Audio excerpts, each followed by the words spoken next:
దేశీయ మార్కెట్లు భారీ లాభాల్లో ఉన్నాయి. ఆసియా మార్కెట్లోని సానుకూల సంకేతాలు కనిష్టాల వద్ద మదుపర్లు కొనుగోలు చేపట్టడం కలిసి వచ్చింది. సెన్సెక్స్ 900 పాయింట్లకు పైగా పెరిగింది. 77,500 దాటి ట్రేడ్ అవుతోంది. నిఫ్టీ 280కి పైగా పాయింట్లు పెరిగింది. ఇక నిఫ్టీ 24,000 పాయింట్లు దాటింది. నిఫ్టీ సూచీలో Maruti Suzuki, Coal India, M&M, Tech Mahindra, ITC షేర్లు లాభాలు ఉన్నాయి. Hindalco, doctor Reddy's labs, Asian Paints, InterGlobe Aviation, Trent షేర్లు నష్టాల్లో ఉన్నాయి. డాలర్తో పోలిస్తే రూపాయి మార్క విలువ 94.81 వద్ద ప్రారంభమైంది.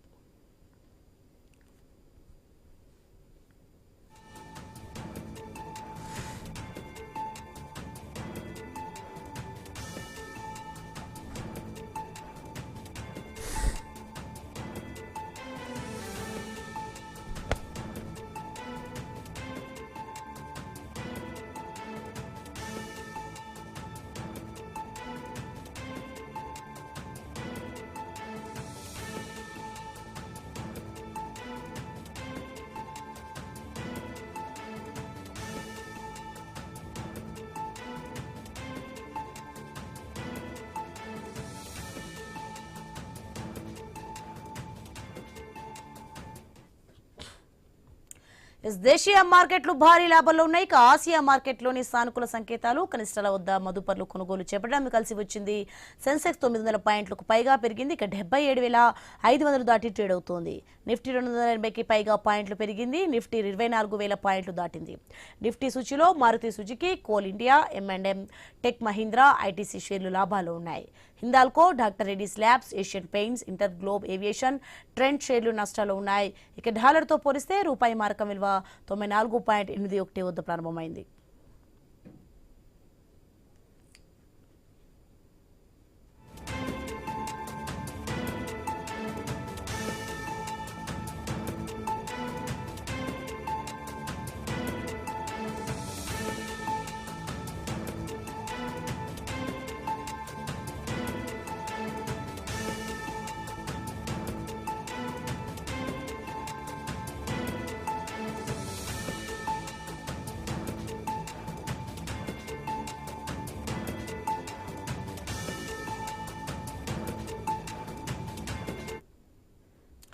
దేశీయ మార్కెట్లు భారీ లాభాల్లో ఉన్నాయి. ఆసియా మార్కెట్లోని సానుకూల సంకేతాలు కనిష్టాల వద్ద మదుపర్లు కొనుగోలు చెప్పడం కలిసి వచ్చింది.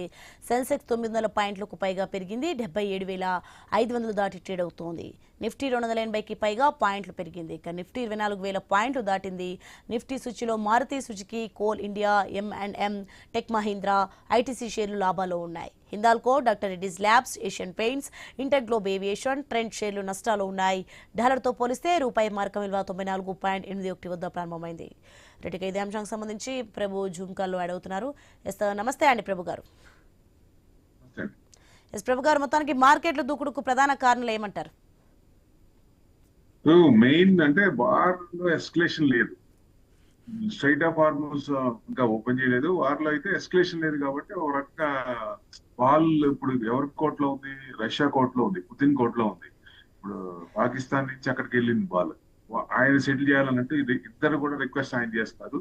మరి రష్యా పుతిన్ లైన్ లో దిగిన తర్వాత కొంచెం మరి మార్పులు చేర్పులు ఉంటాయి కాబట్టి డెఫినెట్ గా ఓ రకంగా అతి తొందరలో సెటిల్ అవ్వచ్చు. హార్మూజ్ కూడా 40+ కంట్రీస్ వాళ్ళందరూ రిక్వెస్ట్ చేస్తారు.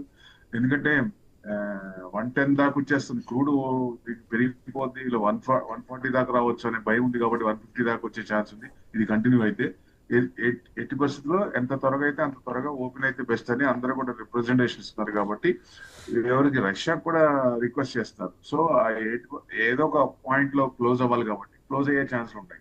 అంటే Q4 ఎర్నింగ్స్ ఒక రకంగా ఇవాళ మార్కెట్ ని నిలబెట్టింది అనుకోవచ్చు. ఒక రకంగా మారుతి రిజల్ట్స్ వచ్చినాయి, బ్రహ్మాండంగా ఉన్నాయి. సో 4% పెరిగింది అది ఆటో ఇండెక్స్. మెయిన్ అది అంటే వాల్యూ బయింగ్ అవుతుంది. అంటే ఐటీ, ఎఫ్ఎంసీజీ ఐటీ కూడా కొంచెం బాగా పడిపోయింది కదా.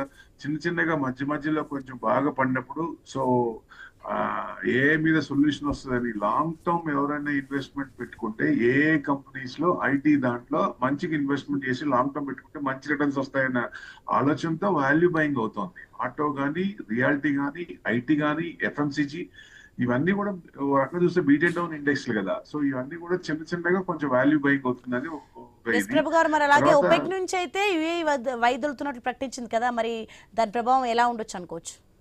మంచిదే కదా. దాని నుంచి అంటే వాళ్ళు ఏదైనా చెప్పినప్పుడు వాళ్ళు కూడా ఫాలో అవ్వకుండా ఉంటారు. దాని నుంచి బయటకు వస్తే మంచిదే కదా. వాళ్ళు అంతకంటే ఇంకా వాళ్ళు చెప్పింది ఫాలో అవ్వకుండా వాళ్ళు ఓన్ గా ఇది చేసే అవకాశం ఉంటుంది కాబట్టి ఇట్స్ పాజిటివ్ పాయింట్ ఒక రకంగా. క్రూడ్ కొంచెం అంటే నామినల్ ప్లస్ ఉంది, పెద్ద ప్లస్ లేదు. సో ఏషియన్ మార్కెట్స్ అన్ని కొంచెం ఫామ్ గా ఉన్నాయి. సో దట్స్ సౌత్ కొరియా కానీ, షాంఘై కానీ, హాంకాంగ్ కానీ స్ట్రాంగ్ Q4 ఎర్నింగ్సే ఇప్పుడు ఒక రకంగా ఇదే ఎస్కలేషన్ లేదు కాబట్టి Q4 ఎర్నింగ్స్ మీద డైరెక్షన్ ఉంది. రేపు ఫెడ్ మీటింగ్ ఉంది. మేబీ స్టేటస్ క్యూ ఉండొచ్చు అక్కడ యుఎస్ లో. స్టేటస్ క్యూ ఎందుకంటే వాళ్ళు ఇన్ఫ్లేషన్ ఎక్కువ ఉంది కాబట్టి ఇంట్రెస్ట్ రేట్ తగ్గించకపోవచ్చు. సో రేపు కూడా అంటే ఇవాళ యాక్చువల్ గా డౌన్ అవుతుంది అనుకున్నది market, all of A sudden ఈ ఏమీ లేవు కాబట్టి Q4 నిలబట్టింది అనుకోవచ్చు. మారుతి కానీ ఇలాంటి కంపెనీలు, మారుతి 4% పెరిగింది.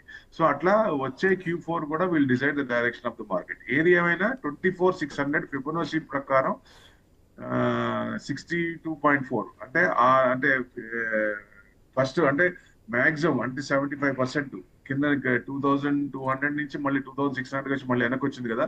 సో ఆ దాంట్లో 50% కంటే ఏవో తీసుకుంటే 24,600 వరకు ఛాన్స్ ఉంది.